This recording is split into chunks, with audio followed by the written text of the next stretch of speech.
Hey guys, Mustached. Tom here to review the movie Nosferatu.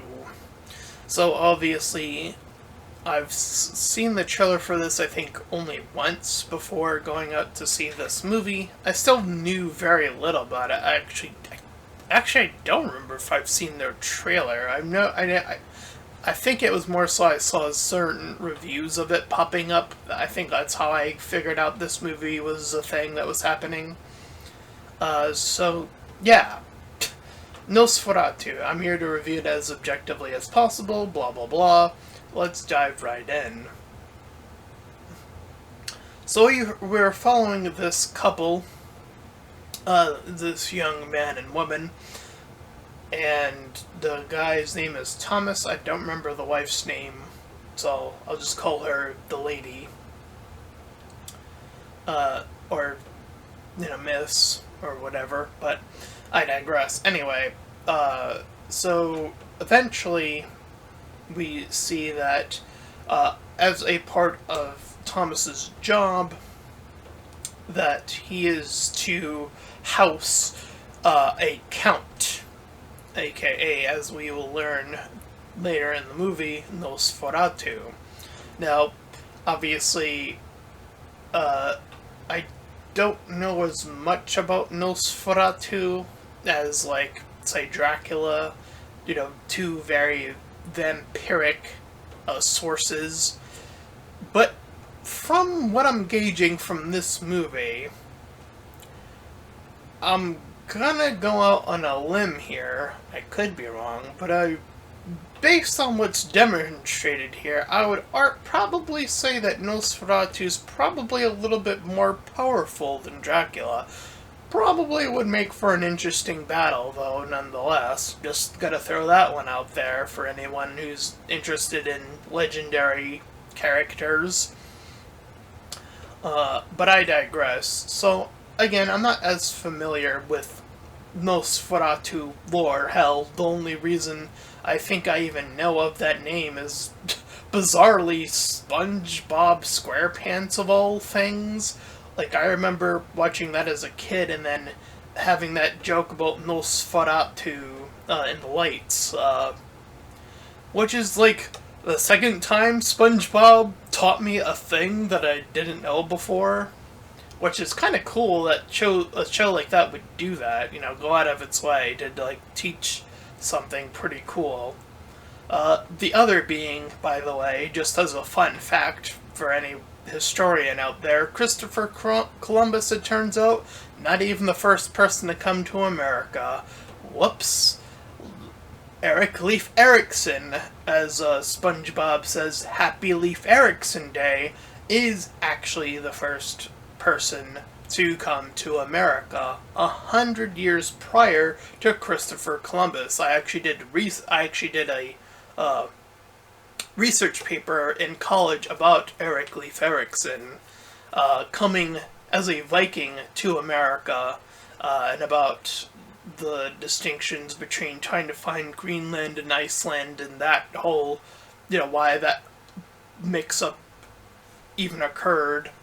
That lore as well, and the Vikings and that history. So yeah, it really is fun to discover something that changes the course of history, and find it baffling that, we're so lazy that we're just gonna be like, we'll still celebrate them. Anyway, back to the movie. So, obviously, he's tasked with housing Nosferatu. He signs a contract, and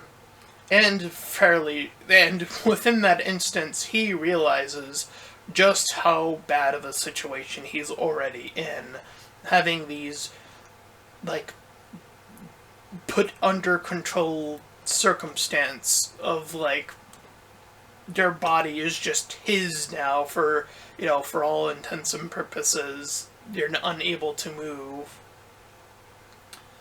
And having Nosferatu, having those abilities, and so on and so forth. Now, the other point of this is that she also has visions. Now, this is where I do take a little bit of issue with the movie, is that she's always had this, and apparently even since she was small. I don't know, it just alludes to this weird, almost destiny aspect of it, like they were destined to fall, like she was destined to fall to Nosferatu. Spoiler alert, she dies, I guess, is the thing I'll get to right now. But I digress.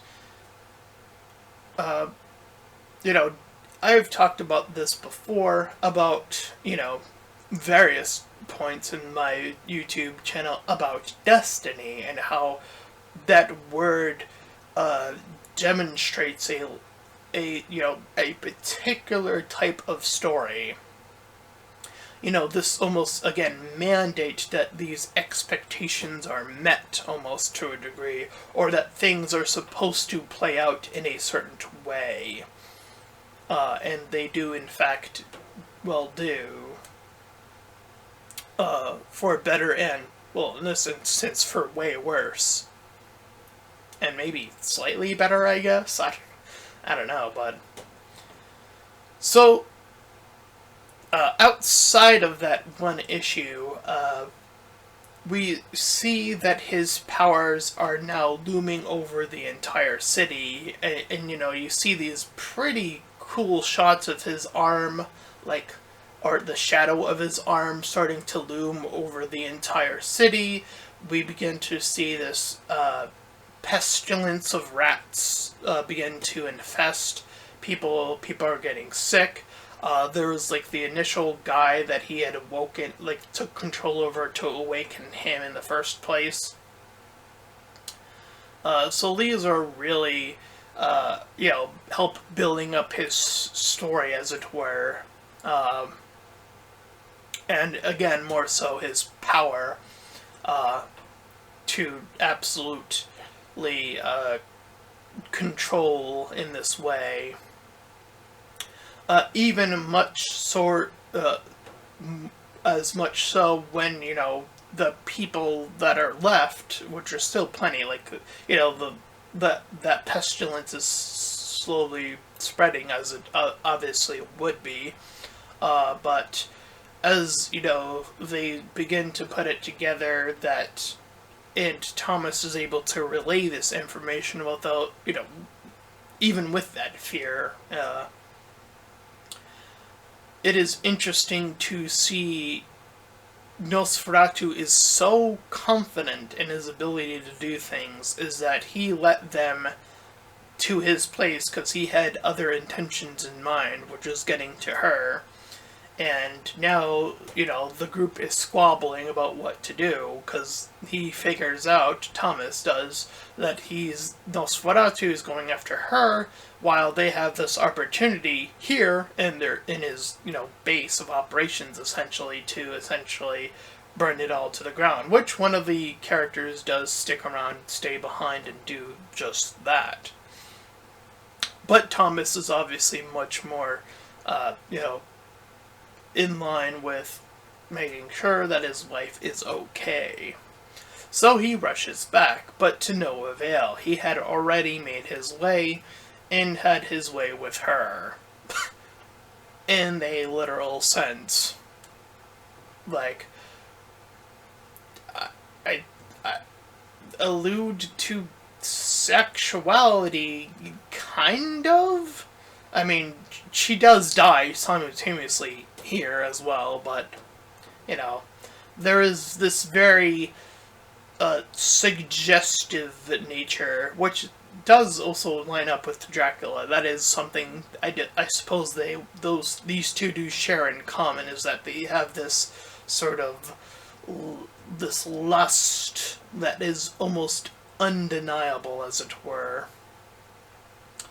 And that is definitely something that makes them unique in this regard. So obviously Thomas, arrives back at his home.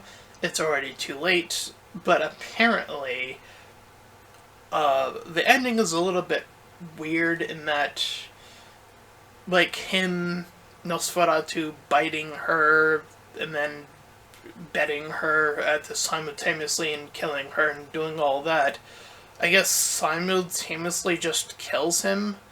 I guess. I mean, we see the sun come up, so I mean, obviously, in the more vampiric lore, or certain like, the more, you know, the classic vampire lore is that vampires cannot come out in the sun.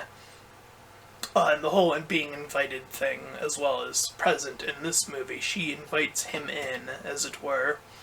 Um, but again, it's that control that allows him to get that easy, permission essentially to get in.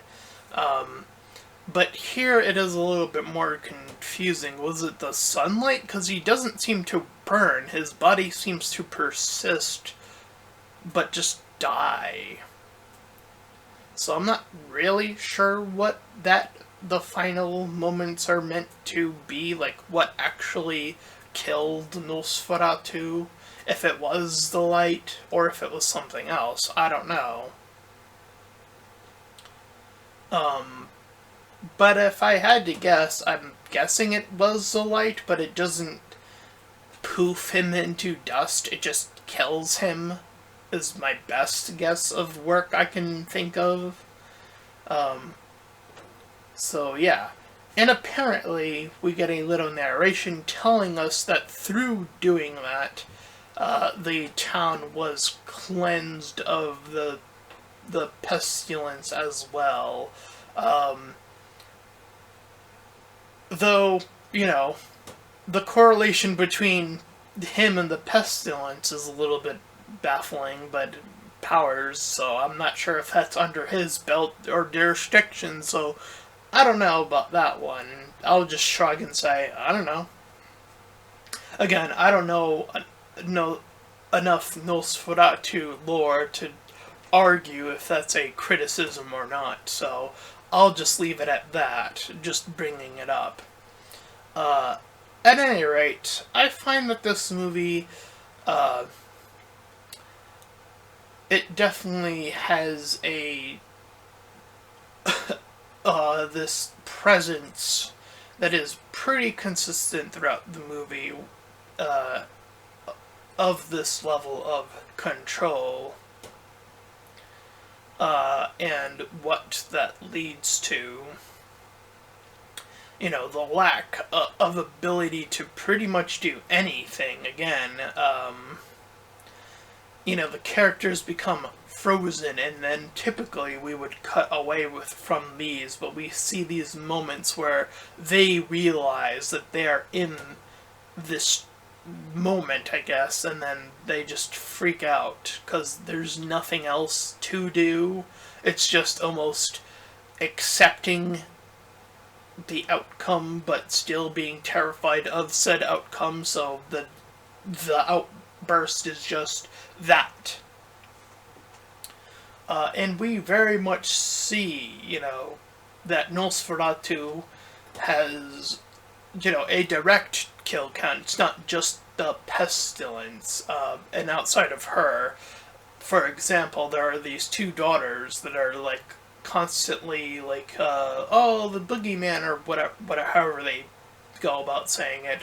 But essentially, the boogeyman, for all intents and purposes, is like, oh, he's coming to get us, or whatever. And then him actually coming in and, taking them out. And I think that was definitely the strongest point of the entire movie, because we see that the husband is, bedridden, and we see the wife, even struggling to get up.